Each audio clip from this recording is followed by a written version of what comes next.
Captain Jake Morrison walked across the bridge of the USS Defiance. His boots made soft sounds on the metal floor. The ship was quiet except for the low hum of the engines. Jake had been captain for 2 years now, but today felt different. Today felt like the day that would change everything. The Defiance was humanity's newest warship. It was sleek and fast, with weapons that no human ship had ever carried before. The engineers had worked day and night for 5 years to build it. They knew humanity needed every advantage they could get. 5 years ago, humans had met their first. Aliens. The meeting did not go well. The aliens called themselves the Catherian Empire. They were tall, with gray skin and 4 arms. Their ships were massive and covered in weapons. They had one simple message for humanity: surrender or die. Chose to fight. Lieutenant Amy Carter sat at her station near the front of the bridge. Her fingers moved quickly over the controls as she watched the long-range sensors. Amy was young, only 25, but she was the best sensor operator in the fleet. Her face was pale as she stared at her screen. "Captain," Amy said, her voice tight with worry, "I'm picking up something big on the outer edge of the system." Jake walked over to her station. The screen showed dozens of red dots moving toward them. Each dot was an enemy ship. Jake counted them quickly. 67 ships in total. His stomach dropped. "How long until they reach New Haven?" Jake asked. Amy's fingers flew over her controls. "At their current speed, 6 hours. New Haven was one of humanity's newest colonies. 500,000 people lived there. Men, women, children. Families who had traveled across space to build new lives. They had no weapons to defend themselves. No warships to protect them. Where's the main fleet?" Jake asked. Chief Communications Officer Nick Hayes turned from his station. "Admiral Brooks reports they're still 3 days out, sir. Engine trouble on 2 of the heavy cruisers. 3 days. The colony would be gone in 6 hours." Jake looked around his bridge. His crew of 200 was the best humanity had to offer. They had trained together for months. They trusted each other completely, but they were just one ship against an entire armada. "Captain," said Weapons Officer Tony Rodriguez, "what are your orders?" Tony was a big man with steady hands and a calm voice. He had grown up in the slums of Earth, fighting for everything he had. Now he controlled the most powerful weapons humanity had ever built. Jake trusted him completely. Jake walked to the center of the bridge. Through the main window, he could see the stars. Somewhere out there, an alien fleet was coming to destroy innocent people. The smart thing to do was run. Wait for reinforcements. Fight when the odds were better. But those families on New Haven didn't have time to wait. Set course for the enemy. "Fleet," Jake said quietly. The bridge went silent. Navigator Lisa Park turned to look at him. "Sir, did you say intercept the fleet?" "You heard me correctly," Jake replied. Dr. Kate Sullivan, the ship's doctor, had come to the bridge to hear the East reports. She was a small woman with kind eyes and gentle hands. She had saved dozens of lives during their last battle. Now she stared at Jake in shock. "Captain," she said softly, "that's suicide. 67 ships against one." Jake nodded. "Maybe. But what's the alternative? Let them kill 500,000 people while we run away?" Chief Engineer Ryan Walsh spoke up from his station. "The engines are running at full power, Captain. But even if we push them past their limits, we can't outrun that many ships." Ryan was a genius with engines and power systems. He could make machines do things their designers never imagined. His Scottish accent was thick when he was worried, and right now it was very thick indeed. "I'm not asking you to outrun them," Jake said. "I'm asking you to get us close enough to hurt them." The crew exchanged glances. They all knew the math. One ship against 67 was not a battle. It was a massacre waiting to happen. But they also knew their captain. Jake Morrison had never asked them to do anything he wouldn't do himself. The Defiance has advantages, Jake continued. We're faster than their big ships. We have weapons they've never seen before, and we have something they don't understand. What's that, sir? Amy asked. Jake smiled grimly. We're human. We don't know when to quit. Tony Rodriguez was the first to speak. Weapons are ready, Captain. Course laid in, Lisa Park reported. Engines at maximum power, Ryan Walsh confirmed. One by one, each member of the crew confirmed they were ready. Ready to face impossible odds. Ready to die if necessary. Ready to show the galaxy what humans were made of. Jake sat down in his captain's chair. All hands, this is the captain. In 6 hours, an alien fleet will reach New Haven Colony. 500,000 innocent people will die unless someone stops them. Today, we are that someone. We are one ship against many, but we are not alone. We carry the hopes of every human in the galaxy. We fight not just for ourselves, but for our future. All stations battle ready. The USS Defiance turned toward the enemy fleet and began to accelerate. Behind them, New Haven Colony continued its peaceful existence, unaware that their fate now rested in the hands of 200 brave souls flying toward certain death dot in the distance. The Catherian Armada moved forward like a dark cloud, confident in their overwhelming numbers. They had conquered dozens of worlds and destroyed countless civilizations. One small human ship would not change anything. They were about to learn how wrong they were. War Commander Vexthek stood in the command center of his flagship, the Eternal Conquest. The massive ship was 3 times longer than any human vessel and carried enough weapons to destroy a moon. Around him, his bridge crew worked at their stations with quiet efficiency.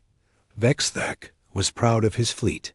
67 ships of various sizes, all armed with the best weapons the Catherian Empire could build. His 3 Dreadnought-class ships alone could wipe out entire star systems. This human colony would fall in minutes. War Commander, his sensor operator, called out. We detect a single human vessel approaching our formation. Vexthek's 4 eyes focused on the main display. A small red dot moved toward his massive fleet. He studied the readings with interest. The human ship was tiny compared to his vessels, but it was moving fast. One ship? Vexthek asked, his voice filled with amusement. Are they surrendering? No, sir, the sensor operator replied. The vessel is on an attack course. Weapons are charged. Vexthek began to laugh. It was a harsh sound that echoed through the bridge. His crew joined in. The idea that one small ship would attack an entire armada was beyond foolish. It was insane. These humans are even more primitive than we thought, Vexthek said to his second-in-command. They send one ship to stop an armada. Do they think we will be impressed by their courage? Aboard the USS Defiance, the crew prepared for battle. Tony Rodriguez sat at his weapons station, running final checks on the plasma cannons.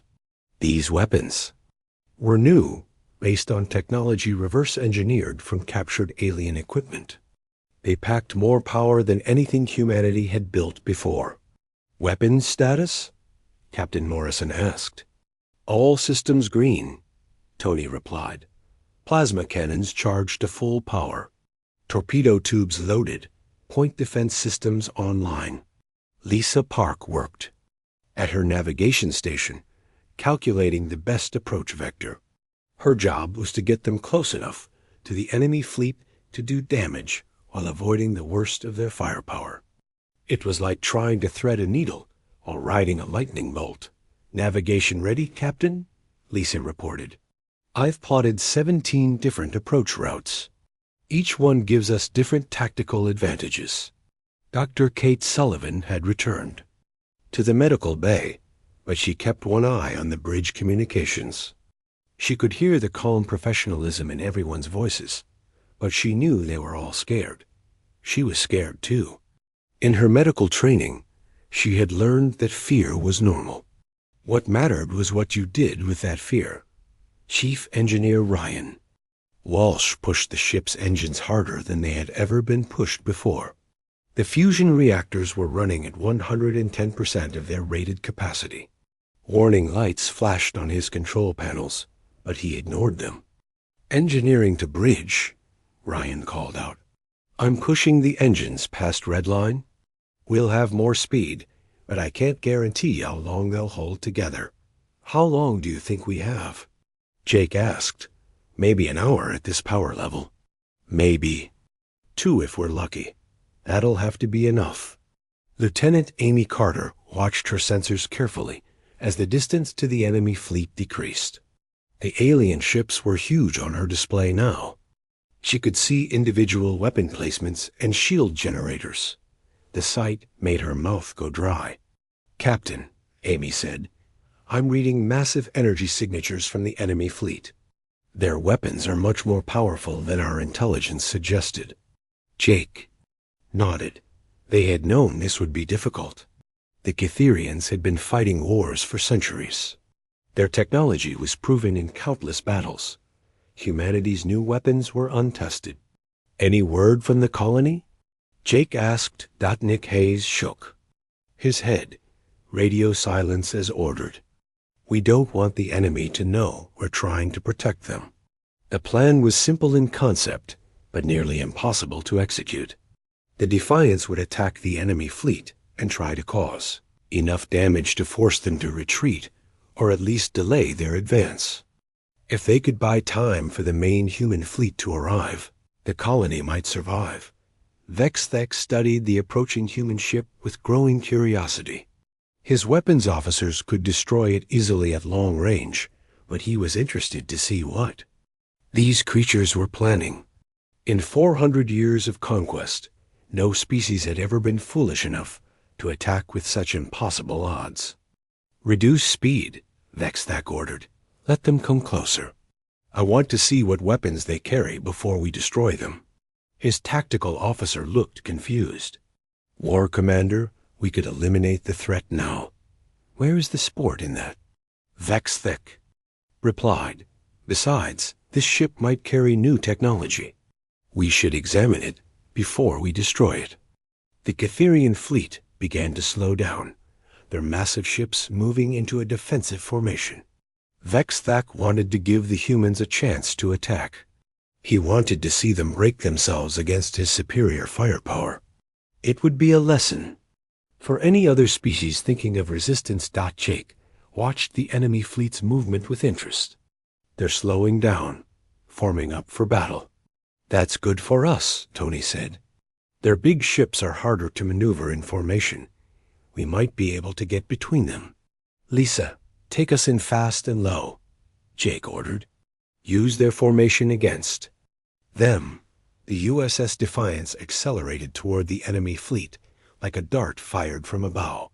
The ship's experimental stealth system activated, reducing their energy signature. It wouldn't make them invisible, but it might make them harder to target. Amy Carter watched her sensors as the stealth system engaged. "Stealth is active, Captain. Our energy signature is down 60%. The Cytherians had never encountered stealth technology. Their empire had grown powerful through brute force and overwhelming firepower. They had never needed to hide from their enemies. "War Commander," the sensor operator called out, confusion in his voice. "The human ship has disappeared from our sensors." Vexthek's amusement began to fade. "What do you mean, disappeared?" "Their energy signature just dropped dramatically. I can barely detect them." For the first time in the battle, Vexthek felt a small touch of concern. These humans were showing capabilities his intelligence reports had not mentioned. Perhaps they were not as primitive as he had assumed. "Find them," Vexthek ordered. "Use active sensors if necessary." The Defiance raced through space toward the alien formation. In the engine room, Ryan Walsh watched his instruments with growing worry. The engines were running so hot that the metal was beginning to stress. But they held together, pushing the ship faster than it had ever gone before. On the bridge, Jake Morrison sat in his captain's chair and watched the enemy fleet grow larger on the main screen. Somewhere behind them, 500,000 people went about their daily lives, unaware that their fate was being decided by 200 souls flying toward almost certain death. 30 seconds to weapons range, Tony Rodriguez announced. All hands, brace for combat, Jake ordered. The USS Defiance, alone against an armada, prepared to show the galaxy what humanity could do when pushed to the edge. The USS Defiance dropped out of stealth mode right in the middle of the Catherian formation. The alien ships were so large and spread out that the small human vessel appeared like a mosquito among elephants. But this mosquito had a very big sting: fire. Captain Morrison shouted. Tony Rodriguez pressed the firing controls. The Defiance's plasma cannons unleashed their fury on the nearest enemy ship. The bright blue energy beams cut through space and struck the alien vessel's shields. The shields flared and failed, and the plasma tore into the ship's hull. The Catherian vessel shuddered under the impact. Explosions bloomed along its side as secondary systems overloaded. The ship began to list to one side, venting atmosphere and debris into space. Direct hit, Tony called out. Enemy shields down. Major hull damage. But there was no time to celebrate. The Defiance was now surrounded by enemy ships, and they were all turning their weapons toward the small human vessel. Evasive maneuvers, Jake ordered. Lisa Park's hands flew over her controls. The Defiance rolled and dove, dodging between the massive alien ships. Laser beams and plasma bolts filled the space where they had been seconds before. War Commander Vexthak stared at his tactical display in shock. One of his cruisers was badly damaged, possibly destroyed. How had one small ship caused so much damage so quickly? Return fire. Vexthak roared.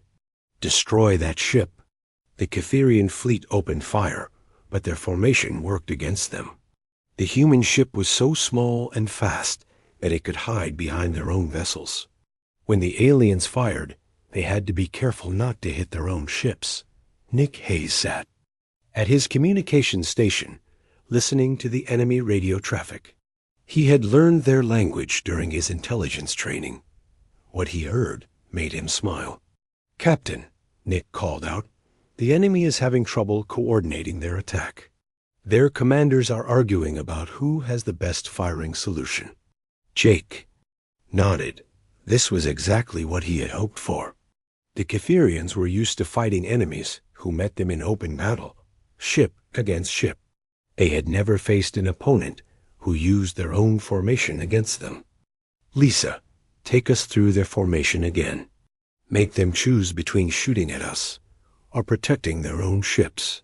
The Defiance accelerated toward a group of 3 enemy destroyers. At the last second, Lisa rolled the ship and dove underneath them. The destroyers tried to follow, but they were too big and slow. They ended up blocking each other's line of fire. Tony Rodriguez had another target lined up. This time, it was one of the command ships, identifiable by its larger sensor arrays and communication equipment. I have a lock on their command vessel, Tony reported. Take the shot. The plasma cannons fired again. This time the enemy shields held for a few seconds longer, but the concentrated fire eventually broke through. The command ship's communication arrays exploded in brilliant flashes of light. Dr. Ellen Foster sat in her small laboratory, deep inside the Defiance. As the ship's xenobiologist, she had studied everything humans knew about Catherian culture and military tactics. What she had learned was now proving very useful. Bridge, this is Foster, she called out over the intercom. The Catherians have a rigid command structure. If you can take out their command ships, the rest of the fleet will have trouble coordinating. How? Many command ships? Jake asked. Their formation suggests 3 primary command vessels, and several secondary ones. Take out the primary ones, and you'll cause chaos in their ranks. Jake smiled grimly. Tony, you heard the lady. Start hunting command ships. The battle became a deadly game of cat and mouse. The Defiance would appear suddenly, strike at a high-value target, and disappear back into the confusion of the enemy. Formation. The Cytherians fired wildly, but the small human ship was always somewhere else by the time their weapons recharged. Chief Engineer Ryan Walsh worked frantically in the engine room. The fusion reactors were running so hot at the containment. Fields were starting to fluctuate. Warning alarms blared constantly, but he kept pushing the engines harder. Walsh to bridge, he called out. The engines can't take much more of this. We're running on borrowed time. How much time? Jake asked. Maybe 20 more minutes at this power level. 20 minutes to cripple an entire armada. It seemed impossible. But Jake had seen his crew do impossible things before. Amy. Carter watched her sensors as enemy ships began to move in unpredictable patterns. Some were trying to form new formations, while others seemed to be operating independently. The loss of their command ships was causing exactly the chaos Dr. Foster had predicted. Captain, Amy reported, the enemy formation is breaking down. Several ships are moving without coordination. On the Eternal Conquest, War Commander Vexthek was experiencing something he had never felt before: uncertainty. His fleet was supposed to be invincible, but one small human ship was tearing it apart from the inside. How many ships have we lost? He demanded. 2 destroyed, 4 heavily damaged, his tactical officer replied. And we still haven't managed to hit the human vessel. Vexthek's pride was turning to anger. His empire had conquered half the galaxy, but these primitive humans were making him look like a fool. Worse, other ships in his fleet were starting to question his commands. All ships ignore formation protocols, Vexthek ordered. Pursue and destroy the human vessel at all costs. It was exactly the wrong decision to make. With the alien ships abandoning their coordinated formation, they became easier targets for the Defiance. Jake Morrison had spent years studying military history, and he knew that disciplined troops often became more vulnerable when they lost their discipline. They're breaking formation, Jake observed. Lisa, take us after the stragglers. Defiance changed course toward a group of alien ships that had separated from the main fleet. These vessels were trying to flank the human ship, but without proper coordination, they were just isolated targets. Tony Rodriguez locked onto the lead ship and fired. The plasma beams struck the alien vessel amidships, penetrating deep into its hull. The ship's reactor containment failed, and the vessel disappeared in a brilliant explosion. That's 3 down, Tony reported with satisfaction. But Jake knew they couldn't keep this up forever. The enemy still had overwhelming numbers, and the Defiance's engines were failing. They needed to do something dramatic to change the course of the battle. Nick, can you patch into their communications network? Jake asked. Already working on it, Captain. Their security isn't very good. I think I can get access. Do it. I want to send them a message they won't forget. The USS Defiance continued its deadly dance through the enemy formation, striking like lightning and disappearing like smoke. But time was running out, and Jake Morrison knew that the most dangerous part of the battle was yet to come. The battle had been raging for 30 minutes. The USS Defiance had destroyed 6 enemy ships and damaged twice as many, but the Cytherian Armada still had overwhelming numbers. Worse, the ship's engines were beginning to fail. Captain, Ryan? Walsh called from engineering, his voice strained. The reactor containment is starting to break down. I can give you maybe 10 more minutes at full power. Jake Morrison looked at the tactical display. The enemy fleet was scattered and confused, but they were starting to adapt to his tactics. Soon they would coordinate their efforts, and trapped the Defiance between multiple ships. "Amy, what's the status on those civilian transports near New Haven?" Jake asked. Lieutenant Amy Carter checked her long-range sensors. "I'm reading 15 ships leaving the colony, Captain. They're evacuating civilians." Jake's heart sank. If the transports were running, it meant the colony knew about the attack. Those ships would be slow and defenseless. The Catherians would hunt them down like wolves chasing sheep. War Commander Vexthak had noticed the fleeing civilian ships too. His tactical display showed the slow-moving vessels trying to escape the system. Here was a chance to hurt the humans where it would matter most. "Destroyer Squadron 7, Vexthak ordered. "Break off from the main battle. Pursue and destroy those civilian vessels." "Sir," his tactical officer said, "that will reduce our forces attacking the human warship." "One ship cannot stop us," Vexthak replied angrily. "But destroying their civilians will break their spirit." Jake watched in horror as 5 enemy destroyers peeled away from the main fleet and headed toward the fleeing transports. The civilian ships had no weapons and limited shields. They would be massacred. "Lisa, set course to intercept those destroyers," Jake ordered. "Captain," Tony Rodriguez said, "if we leave the main fleet, they'll reorganize. We'll lose our tactical advantage." "Those are innocent people," Jake replied firmly. "We don't abandon civilians." The Defiance changed course, racing to catch the enemy destroyers before they could reach the transports. But the alien ships had a head start, and the Defiance's damaged engines were losing power. In the fighter bay, pilot Alex Carter was making final preparations for launch. Alex was Amy's younger brother, a hotshot pilot with nerves of steel. He had been waiting for orders to launch his small squadron of fighters. "Fighter squadron to bridge," Alex called out. "Request permission to launch." Jake hesitated. The fighters were fast, but they were no match for enemy destroyers. It would be a suicide mission. "Alex, those destroyers will tear you apart." "Maybe," Alex replied, "but we can slow them down, give you time to catch up." Jake closed his eyes. For a moment, Alex was only 22 years old, Amy's little brother. But those civilian transports were full of families, children who would never grow up if someone didn't stop those destroyers. "Permission granted," Jake said quietly. "All fighters, launch immediately." 6 small fighters shot out of the Defiances, launch bay like angry hornets. They were tiny compared to the massive destroyers, but they were fast and armed with the latest human weapons. Alex led his squadron in a high-speed attack run. The destroyers' point defense systems opened fire, filling space with laser beams and explosive shells.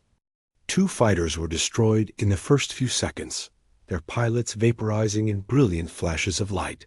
"Stay on target." Alex shouted into his radio. "We have to take out their shield generators."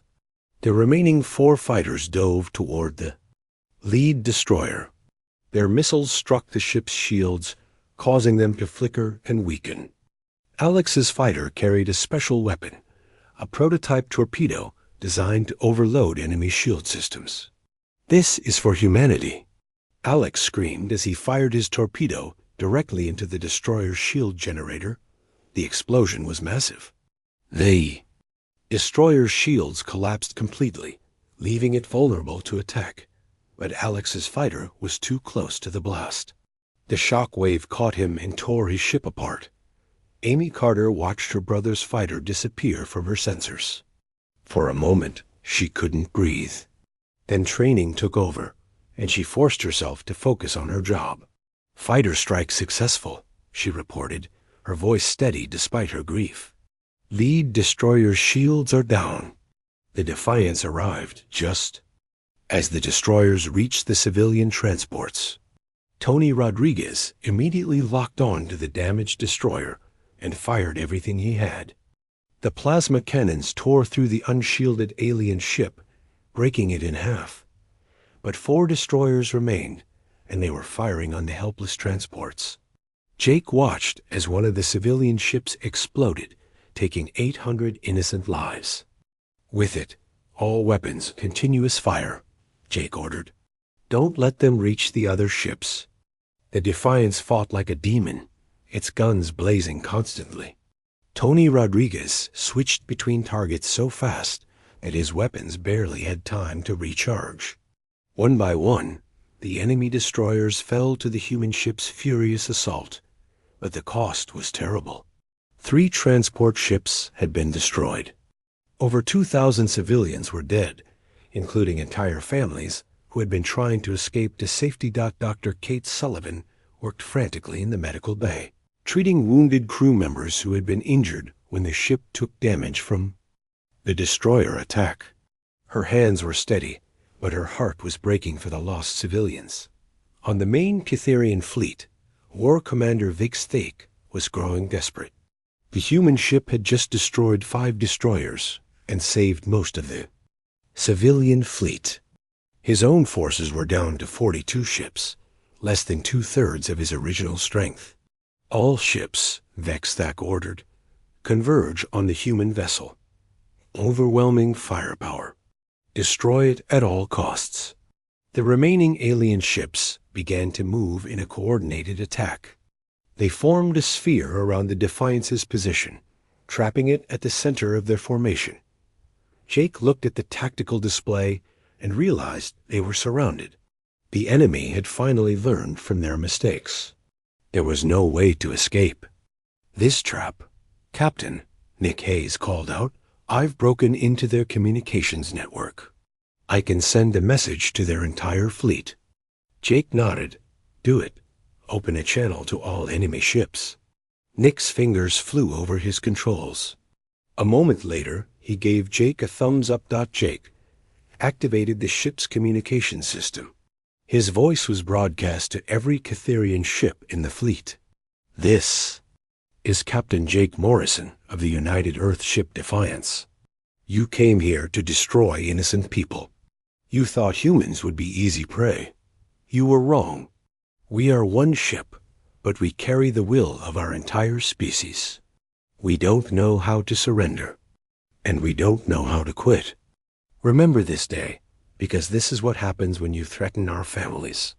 The message sent shockwaves through the enemy fleet. Many of the Cytherian crews had never heard a human voice before. They expected to hear fear or desperation. Instead, they heard cold determination and absolute resolve. War Commander Vexthak stared at his communications display in disbelief. This human captain was surrounded and outnumbered, facing certain death, and he was still defiant. "Destroy them," Vexthak whispered. "Destroy them now." But Jake Morrison wasn't finished yet. He had one last card to play, one final gambit that would either save the colony or ensure that the Cytherians would never forget this battle. "Ryan," Jake called to his chief engineer, "I need you to overload the main reactor." The bridge went silent. Everyone knew what that meant. Chief Engineer Ryan Walsh stared at his control panel in shock. Captain Morrison was asking him to turn the USS Defiance into a bomb. The fusion reactor could be overloaded to create an explosion powerful enough to destroy everything within 50 kilometers. "Captain," Ryan said slowly, "if I overload the reactor, we'll have maybe 5 minutes before it goes critical. There won't be any way to stop it." "I understand," Jake replied calmly. "How close do we need to get to their flagship?" Ryan ran quick calculations in his head. "If we ram them at full speed and detonate inside their shields, it should be enough to destroy their command ship and everything around it." The bridge crew listened to this conversation with growing understanding. Their captain was planning to sacrifice the ship and everyone on it to stop the enemy fleet. It was madness, but it was also their only chance to save the colony. Lieutenant Grace Miller, the youngest officer on the bridge, stepped forward. She was only 20 years old, fresh out of the academy. Her hands were shaking, but her voice was steady. "Captain," Grace said, Someone needs to stay behind to manually trigger the detonation. If the automatic systems are damaged in the ramming, the mission will fail. Jake looked at the young woman with sadness and pride. Grace, you don't have to. Yes, sir, I do, Grace interrupted. We all knew this might happen when we signed up. I volunteer to stay behind. War Commander Vex Thak watched his tactical display as the human ship began to move. It was heading directly toward his flagship, the Eternal Conquest. Its course was straight and true, without any attempt at evasion. They're making a suicide run, his tactical officer reported. Vex Thak nodded. He had seen desperate enemies try this tactic before. It never worked. All ships concentrate fire on the human vessel. Destroy it before it reaches us. The entire Cytherian fleet opened fire on the USS Defiance. Laser beams and plasma bolts filled space around the small human ship. The Defiance's shields flared and sparked under the massive bombardment, shields down to 40%. Amy Carter reported, hull breaches on decks 3 and 7. Dr. Kate Sullivan called from the medical bay, but the Defiance kept coming. Lisa Park flew the ship like a woman possessed, dodging between the heaviest weapons while keeping their course toward the enemy flagship. The ship shook and groaned under the punishment, but it didn't stop Dot in engineering.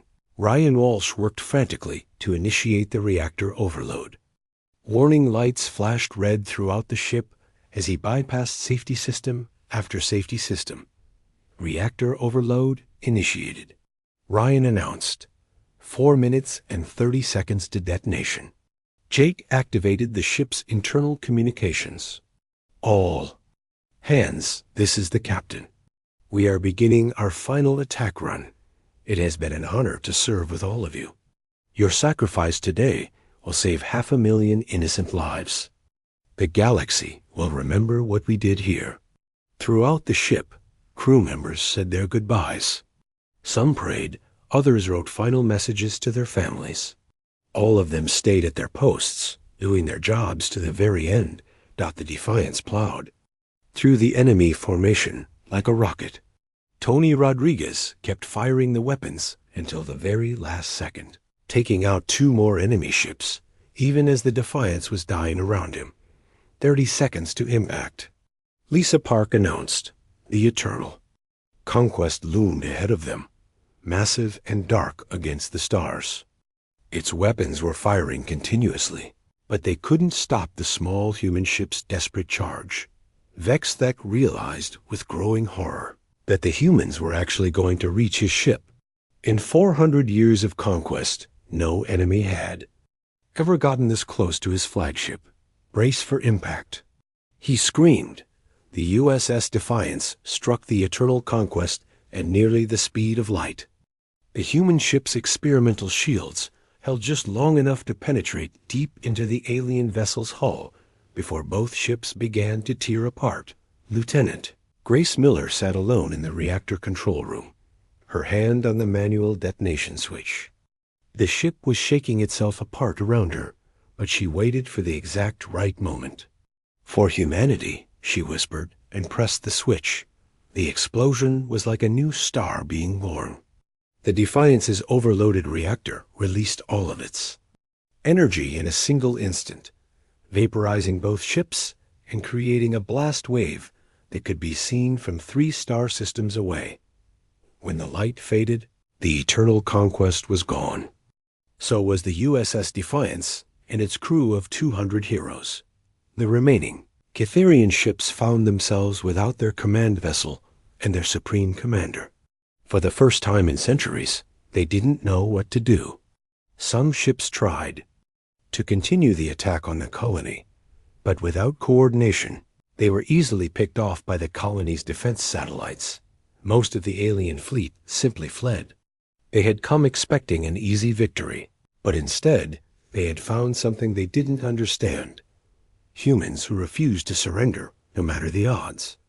3 days later, the main human fleet arrived to find the scattered wreckage of the Cytherian Armada. Admiral Brooks read Captain Morrison's final message with tears in his eyes. The message was simple. Mission accomplished. The colony is safe.